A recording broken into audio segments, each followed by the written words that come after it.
Hey guys, how's it going? Odyssey here. Welcome back to another FIFA 21 video. Thank you very much for your support. It is, as always, very much appreciated. Today we're looking at the 4-1-2-1-2, very popular formation a couple of years ago. Kind of fell off the radar the last couple of FIFAs just due to the popularity of other formations in the game. But still, very strong, very viable formation. Going to be walking you through this formation guide today using Arsenal. They just really suit the system and the formation as well as the instructions today, so we're going to show you how we line up with this formation. But just as a disclaimer before we begin, you can play this formation a number of different ways: possession based, long ball based, fast build up play, many different varieties. That's what's so great about this formation. So whilst I take you through this guide, just understand that it's one of many different variations available to you. So I would highly recommend that you play around with the tactics to really sort of suit the situation you're in, the team you're up against, the sort of player you're up against as well, because if you can learn the different variations available in this sort of formation, you'll be a very formidable opponent. But today we're just going through this particular formation guide. If you want a more in-depth formation guide about the 4-1-2-1-2, be sure to drop a comment down below and let me know. I just want to touch on before we begin around this formation, around the formation guides in general on the YouTube channel today, is why we don't do the best Bayern Munich formation or the best Real Madrid, etc, etc. Insert whichever team you like. And for me, I've never been about sharing what I feel is the best formation for that team or the best tactics or instructions, because I just truly don't believe in it, because there is so many different counters in this game. There's so many different play styles of not only the way you can set the team out to play, but also your own individual play styles and suiting your sort of approach to the game. So there's no set way which is the best. You know, you'll see a lot of YouTube videos on there, a lot of videos around tactics and instructions stating this is overpowered or this is the best, and it's just so far from the truth. Whilst it may be strong in certain situations, and those situations may be more prevalent now, more so, never based on the meta or what's popular in the game or what's being used most, it is by no stretch of the imagination the best way to go about it. That is just false. There are many different counters, and instead the best way to go about it is to in fact know these different variations and then counter your opponent if they seem to be getting the upper hand in a game. So for me, it's always about formation guides, hopefully trying to add this to your arsenal and then you using that in the appropriate situation to then get the upper hand over your opponent. So hopefully that all makes sense. So jumping into the formation guide today, let's pop over to the tactics.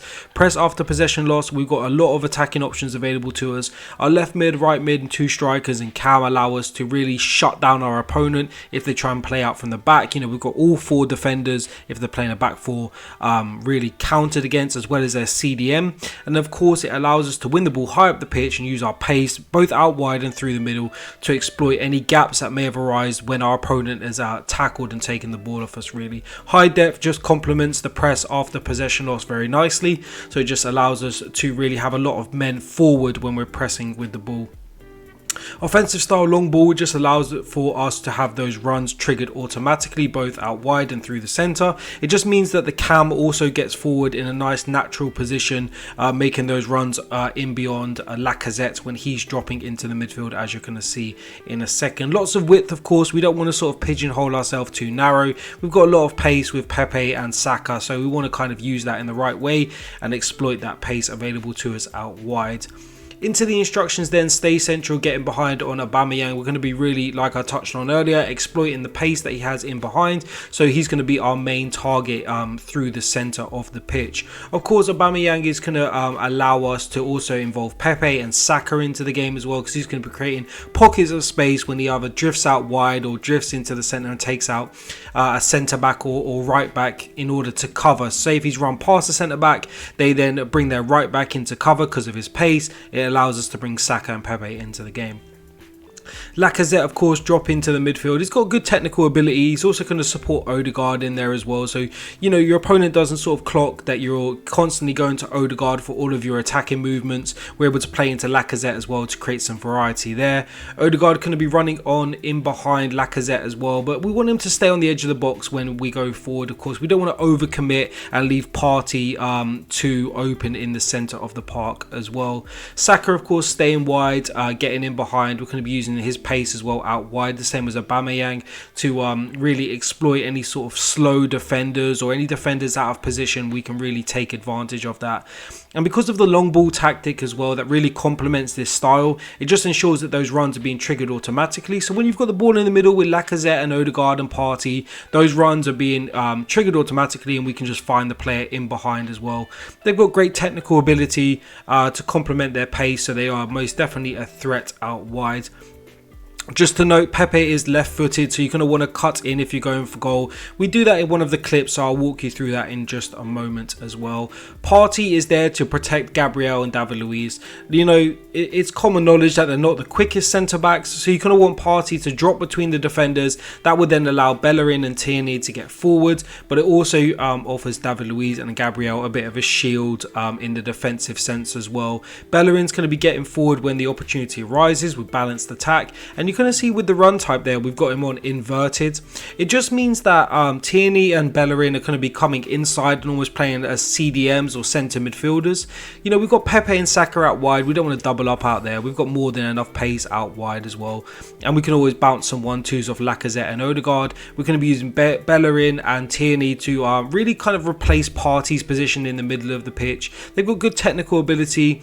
Tierney's got that high work rates as well. So he's going to be more of a CDM, and then Bellerin is going to be more of your centre midfielder, sort of cam getting forward to support Odegaard and Lacazette down the midfield as well. So really interesting dynamic there with the 4-1-2-1-2, especially with the fullbacks. You're going to see how that plays out in the clips as well when we're going forward. Lots of variety in this formation, you know, really underutilized this year in my opinion. There's so much different aspects that you can work on, and if you learn the possession game, like I touched on, the fast build-up play, you can really have quite a few tools in your arsenal that can make you quite formidable during the game that you can easily switch to.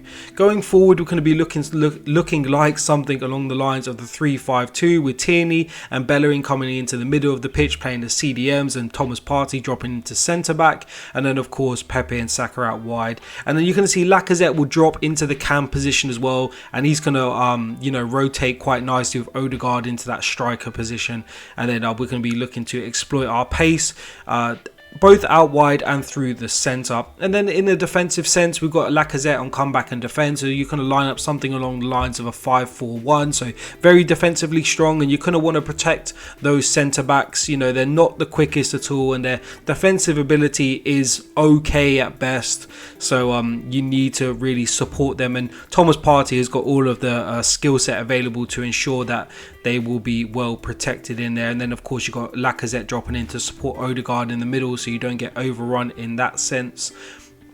Like I said, give this formation a go. Be sure to you know, let me know down in the comments down below how you get on with it, whether or not you changed anything in particular to suit your style. And that's the beauty of the 4-1-2-1-2. You can really maneuver it and change it to suit your play style in particular. So as you can see, Lacazette there just taking up a space in the middle of the pitch, waiting for Odegaard to get forward. Odegaard's now supporting ran in behind Lacazette, like I touched on earlier. Just allows us to create a nice opportunity, looking for Aubameyang to finish that off for us as well. Here we've got Aubameyang breaking with his pace into Lacazette, and we're going to let Aubameyang run forward. Odegaard as well getting forward as well, just allows us to really just find a nice easy pass. And it's that long ball tactic, you know, really have a go with that and see how you get on with it as well. It just means that runs are triggered automatically for you. As you can see, we're coming through with Partey on this occasion. Aubameyang's dropped deep, lots of pace out wide with Saka, and his defense is at 6s and 7s back there. He doesn't know who to mark. We've got 3 players running into the box as well. Here we're picking up the ball with Thomas. Lots of space out wide for Saka, and we've got players in the box, lots of pace. Most defenses in the game will not be able to keep up with you at all. And I just want to touch on as well, if you're not aware, you will come up against 5-star teams, so I would advise that you tinker with the defensive aspect when you come up against some of these 5-star teams, because they will be able to exploit some of your defensive liabilities. So just something to note in particular there when you do come up against certain teams with a lot of pace up front, like our PSG for example. But I hope you've enjoyed today's formation guide. Be sure to leave a comment down below, let me know what you would like to see in the future. But as always guys, take care, have a great evening, and I will catch you next time.